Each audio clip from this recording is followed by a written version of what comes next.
टोटो TV.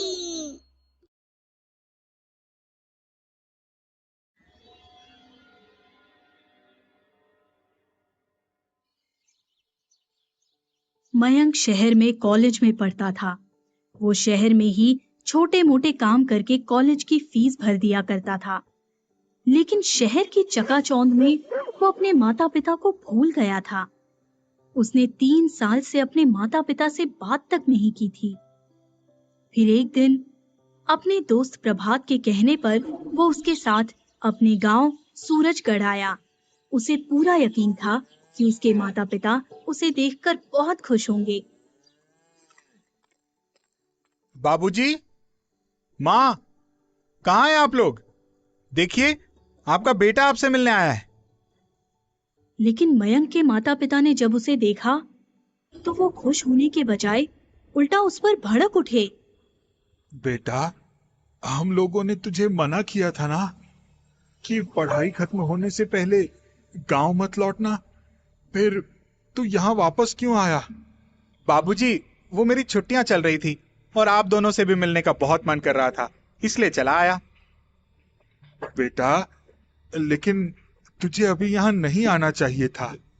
ऐसा कर, तू वापस चला जा। तभी मयंक की माँ बोल पड़ी, अजी आप भी ना, एक तो बेटा इतनी दूर से आया है और तुम हो कि उसे वापस भेजने की बात कर रहे हो। अरे आशा, तुम्हें पता है ना, इस गांव में रहना खतरे से खाली नहीं है। फिर भी तुम उन्हें क्यों रोकना चाहती हो? अजी आप शांत हो जाइए, मैं इन्हें सब समझा दूंगी।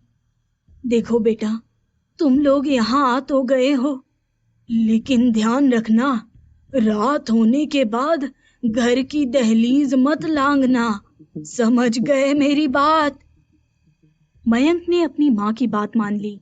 फिर उसी रात जब उसके माता पिता सो गए तो उसने प्रभात से कहा, प्रभात, मेरे माँ बाबूजी सो गए हैं, चल जल्दी चल। यार लेकिन जाना कहाँ है? अबे भूल गया हम यहाँ क्यों आए हैं? हाँ हाँ भाई, याद आया। लेकिन मयंक, तेरे माँ बाबूजी ने तो हमें शाम ढलने के बाद घर से बाहर निकलने के लिए मना किया है। अगर कोई गड़बड़ हो गई तो? अरे यार, कुछ नहीं होगा, मैं हूं ना तेरे साथ। और मेरे माँ बाबूजी तो बहुत बड़े अंधविश्वासी हैं, तू उन्हें भूल जा और चल मेरे साथ। ठीक है भाई, चल। ये कहकर मयंक प्रभात को लेकर घर से बाहर निकल गया।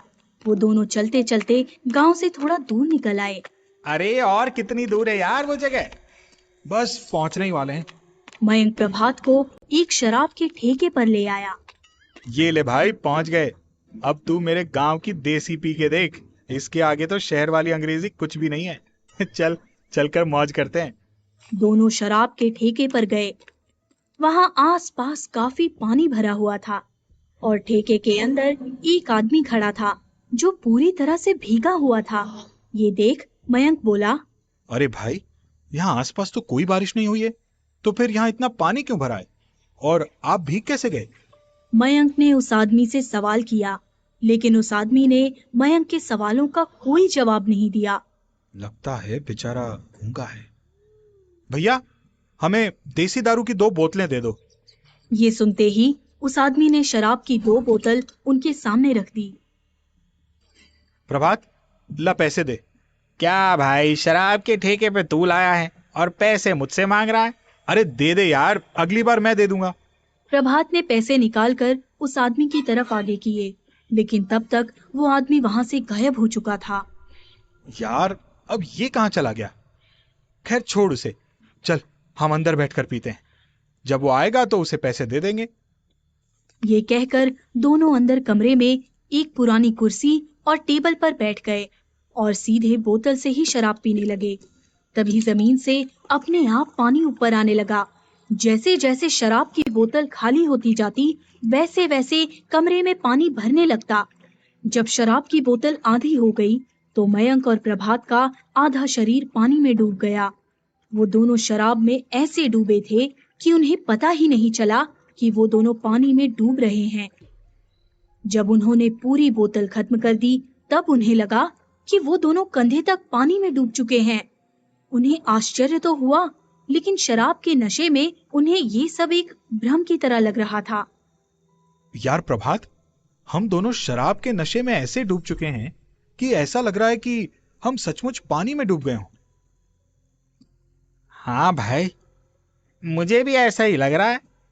तूने सच ही कहा था, देसी शराब में ज्यादा नशा होता है।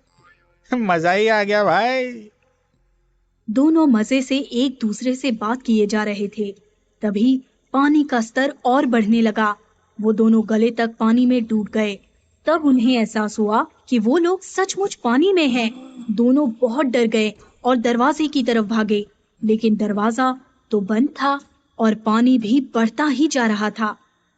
महक, ये क्या हो रहा है? लगता है गांव में बाढ़ आ गई है। हमें जल्दी यहाँ से निकलना होगा, नहीं तो हम मारे जाएंगे। प्रभात, मुझे तो समझ ही नहीं आ रहा है, जब बारिश हुई ही नहीं है तो बाढ़ कैसे आ सकती है?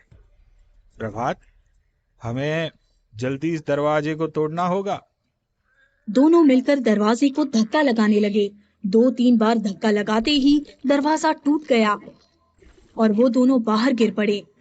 बाहर गिरते ही उन्हें अपने सामने 2 भयानक पैर दिखाई दिए।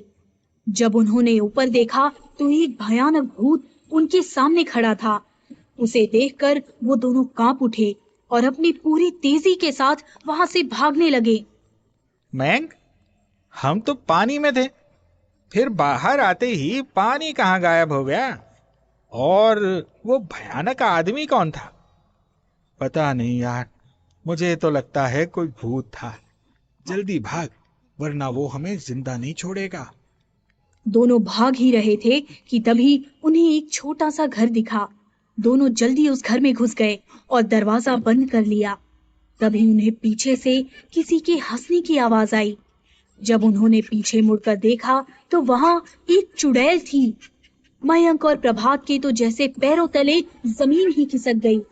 तभी वो भूत भी दरवाजा तोड़कर अंदर आ गया। अब मयंक और प्रभात भूतों से घिर चुके थे। फिर उस भूत ने अपने हाथ लंबे करके दोनों का गला पकड़ लिया।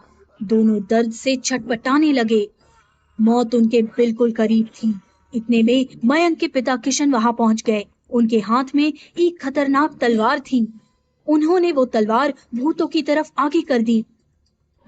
दोनों भूत और चुड़ैल गुर्राने लगे और मयंक के पिता पर टूट पड़े।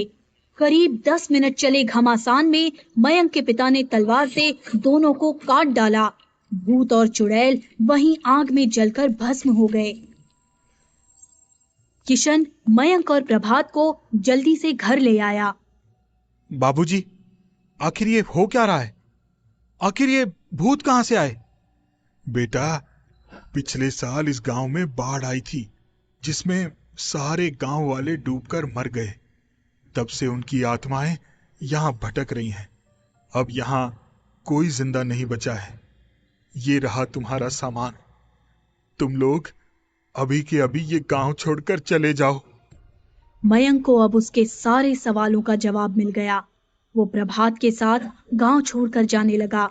वो लोग थोड़ी दूर ही गए थे कि तभी प्रभात बोल पड़ा। मयंक, तेरे बाबूजी ने तो कहा था कि पूरा गांव बाढ़ से मर गया। फिर तेरे माता पिता कैसे बच गए? ये सुनते ही मयंक वापस अपने घर की तरफ भागा। जब वो घर पहुंचा तो देखा कि घर पूरी तरह तहस नहस था और उसके माता पिता वहां नहीं थे। मयंक को समझ आ गया था कि वो उसके माता पिता की आत्मा थी। वो दुखी होकर शहर वापस चला गया। मयंक भले ही अपने माता पिता को भूल गया था, लेकिन उसके माता पिता ने मरकर भी अपने बेटे की रक्षा की। अगर आपको हमारी वीडियो पसंद आई है तो ऐसी और भूतिया वीडियोस देखने के लिए हमारे चैनल को सब्सक्राइब करें। अभी बेल आइकन दबाएं, क्योंकि डरना जरूरी है।